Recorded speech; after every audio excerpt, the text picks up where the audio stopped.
Hi, I'm Jack, and this is Forgive Me Father 2, a retro-inspired FPS with a cosmic horror theme. I'll be honest, I don't play that many FPS games these days, but I used to enjoy them more back in the days of Doom and Star Trek Voyager Elite Force and Half-Life. Fortunately for me, there's been an explosion of boomer shooters in the last few years that have brought back the fast-paced and fun gameplay of some of those old FPS titles. Forgive Me Father 2 takes the familiar boomer shooter elements that we all know and places them in a Lovecraftian world full of cosmic horrors and corrupted cultists. The main character is a priest who seems to be hearing voices in his head. You'll begin the game in an asylum, which functions as a hub area that you can visit between missions to buy upgrades for your weapons. You'll soon be whisked off to various short levels such as a shipyard, the trenches of World War I and an underground railway, which all seem to be based on the priest's traumatic memories. You'll find notes and letters to read which reference a corrupt city mayor and atrocities in the priest's past, although the story is pretty bare bones, which is fine considering this is a shooter. The notes are well written enough to add to the game's unsettling atmosphere. The levels follow pretty much the same pattern. You'll be running down cramped corridors and into bigger arenas where you'll need to mow down waves of enemies before they eat your face for lunch.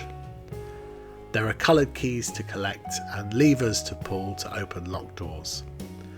Some levels can be finished in as little as 10 minutes, and sometimes I wish the game had challenged me to explore more thoroughly before moving on. There are ticking clock collectibles and secret rooms to find, but to be honest, I didn't feel that motivated to hunt them all down. Secret rooms usually contain ammo and tokens for upgrading your weapons, but as far as I could tell, the clocks serve no real purpose.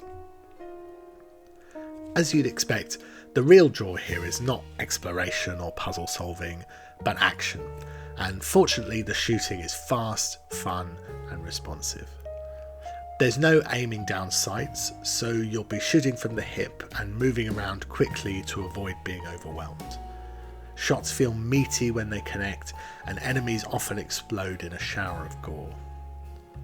The gun selection is a bit boring to begin with, but it doesn't improve as you unlock more upgrades. Many of the upgraded guns have some sort of revolting eldritch growth on them, which usually increases their raw power while also adding additional effects. There's a rifle that shoots missiles that ricochet off walls, and a zombie hand that curses anything it touches, for example. You can also buy books that give you access to brief but powerful bonuses, such as increasing your damage or reducing ammo consumption. The mechanics here are nothing special, but Forgive Me Father 2 won me over with its slick, spooky presentation. While the levels are three-dimensional, the monster sprites, guns and objects in the environment are 2D, and most objects are outlined with thick black lines that make the game look like a grisly comic book. Once upgraded, many of the guns look really creepy, in a good way. I was particularly fond of a shotgun with a small octopus-like creature attached to it that the priest had to rip off and replace with a new one in order to reload.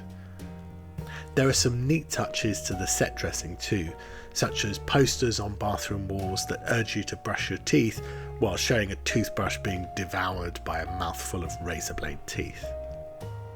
It's in these small details that Forgive Me Father 2 shines. The excellent presentation and snappy gunplay are enough for me to recommend the game, but if you are considering buying it, bear in mind that the levels are very short and linear, and the game as a whole can be completed in less than 7 hours.